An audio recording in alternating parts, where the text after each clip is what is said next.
எல்லா மந்திரங்களும் ஓம் என்று தொடங்குவதற்கு காரணம் என்ன தெரியுமா? ஓம் நம சிவாய அல்லது சிவாய நம மந்திரத்தை எப்படி உச்சரிக்க வேண்டும்? ஓம் நம சிவாய என்பது பஞ்சாட்சரம். இது வேதத்தில் உள்ளது. சிவ உபாசனை செய்கிறவர்கள் இதைத்தான் ஜபிப்பார்கள், இதையே தியானம் செய்வார்கள்.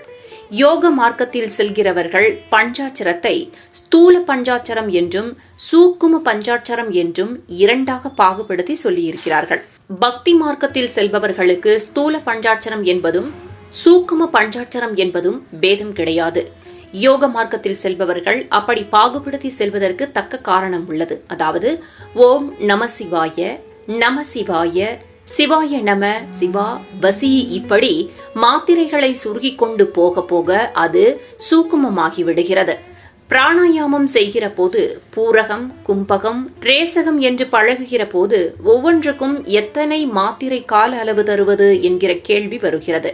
காலத்தை வெறும் எண்ணிக்கையால் அளப்பதை விட மந்திர உச்சரிப்பால் அளப்பது மிகுந்த பலன்களை தரும் என்பதற்காகத்தான் இந்த சூக்கும மந்திரங்கள் தோன்றின. குருவிடம் இருந்து உபதேசம் பெறாமலேயே பஞ்சாட்சரத்தை ஜபம் செய்யலாம். பலர் அவ்வாறு செய்து முக்தி அடைந்திருக்கிறார்கள். நள்ளிரவில் தூக்கம் வராத போது இறைவனின் மந்திரமான இவற்றில் ஏதாவது ஒரு மந்திரத்தை உச்சரிப்பது மிக நல்லது. 5 எழுத்துக்களின் ஒலிகளை உள்ளடக்கியது ஓம் என்ற சொல். ஆ, உ, ம ஆகிய 3 எழுத்துக்களுடன் இம் என்ற ஒலியும் அதன் நாதமும் இணைந்து 5ஆகி விடுகிறது. ஆ பிரம்மனையும், உ விஷ்ணுவையும், ம ருத்ரனையும், இம் சக்தியையும், அதன் நாமம் சிவ பரம்பொருளையும் குறிக்கும். இந்த தெய்வங்கள் படைத்தல், காத்தல், அழித்தல், மறைத்தல், அருளல் ஆகிய 5 தொழில்களையும் செய்வார்கள். கலை ஞானம் என்னும் கல்வியறிவு, மெஞ்ஞானம் என்னும் தவ அறிவு எல்லாவற்றிற்கும் இந்த மந்திரமே வாசலாக உள்ளது என திருவிளையாடல் புராணம் கூறுகிறது. எனவேதான் எல்லா மந்திரங்களையும் ஓம் என்று துவக்குகின்றனர். பிரணவம் என்பதற்கு என்றும் புதிது என்று பொருளாம்.